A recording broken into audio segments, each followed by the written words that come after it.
special guest Clay Matthews of the Green Bay Packers. Our Leslie Visser is inside the Superdome now with the story of one of the inspirational leaders behind the Ravens Super Bowl run. Leslie. Hey, Greg, you guys look like you're having a blast. Well, Greg, as Shannon knows well, O.J. Brigance was a force for the Ravens in 2000. He actually made the first tackle against the Giants in Super Bowl 35.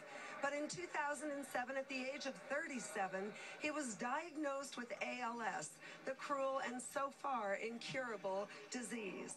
But O.J. and his wife Shanda and the team still communicate in a very profound way. Hello, everybody. My name is O.J. Brigance. Years ago, I prepared to do battle against the New York Giants in Super Bowl 35 the same way my teammates did. Today, as my Ravens prepare to battle the 49ers, I am battling ALS. In the spring of 2007, I was diagnosed with ALS, also known as Lou Gehrig's disease. It was devastating to find out the body that I had fine-tuned to be a professional athlete would soon be immobilized. I would describe the last 5 years living with ALS as revealing of who I really am as a husband, son, and a friend. I have realized what special people I have around me. They have become my hands and feet. Beginning with my wife, my family, my nurses, and friends, I have very special people in my life. I have seen love in action, and that is a blessing. We first met at a graduation, my little cousin's graduation party, after party. And, well, we'll just say OJ was pretty confident. I feel he was not dressed to meet anyone. He had on a small, washed-out shirt that... You are wrong for that.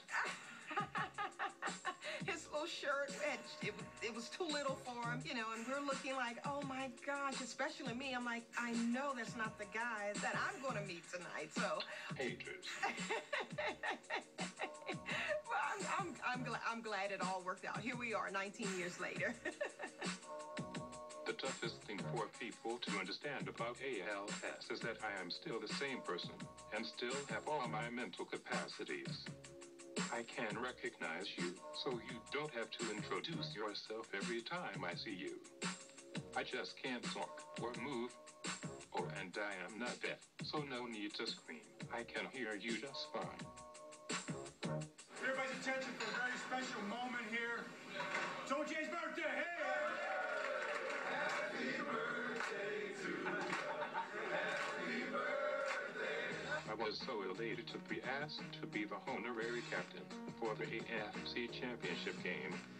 The opportunity to speak to the mighty men in that locker room was priceless. They have allowed me to go on this journey with them, and I am so honored. I will say we're a team of vision. We have faith in a vision we have seen to be Super Bowl champions. Without faith, no great accomplishment is possible. I believe despite my diagnosis, I will walk again. This team believes no adverse circumstance will stop them from achieving their goal of being world champions in football and life. One of the greatest people that I've ever met in my life was OJ Brigance. Bro, me and this man, we once held a Lombardi trophy. And this man has taught me everything that is. Don't ever complain in life. He's the example of what it means to be faced with crucial circumstances. And because of your mindset, you can live through anything. Every day we walk in the building, he shows a different example why you should never complain about nothing. And that's what I pull from. I told him he's my greatest motivation because he's the example of the way a man should live, regardless of where you find yourself. And he's my hero. The toughest part of living with ALS over the past 5 years has been not being able to work out and be active.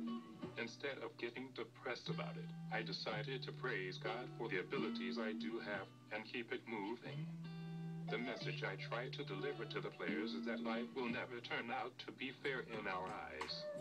We must make the most of the life God gave us. Life is about being humble through triumphs and attentive during challenges.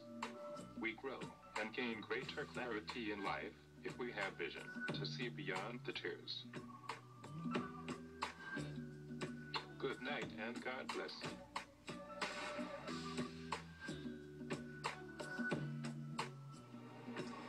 He is such a special person. He and Shanda arrived last night, and they will be here in the stadium at kickoff.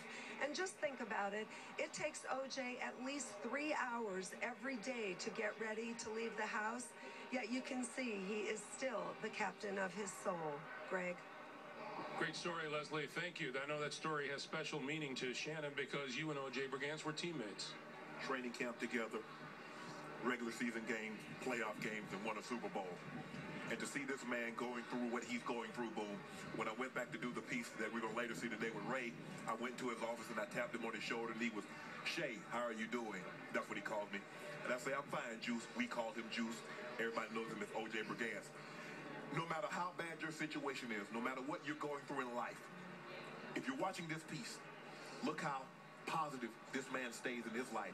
His mind is fully functional, but his extremities won't allow him to do what he wants to do. But man, I'm so proud of him. Glad to call him a teammate and a friend. And the effect on the team is so evident, obviously. Unbelievable that the Ravens have allowed him to have an office in that building and to do what he does every single day. All right, Shannon, a little proof positive that we are getting closer and closer to game time.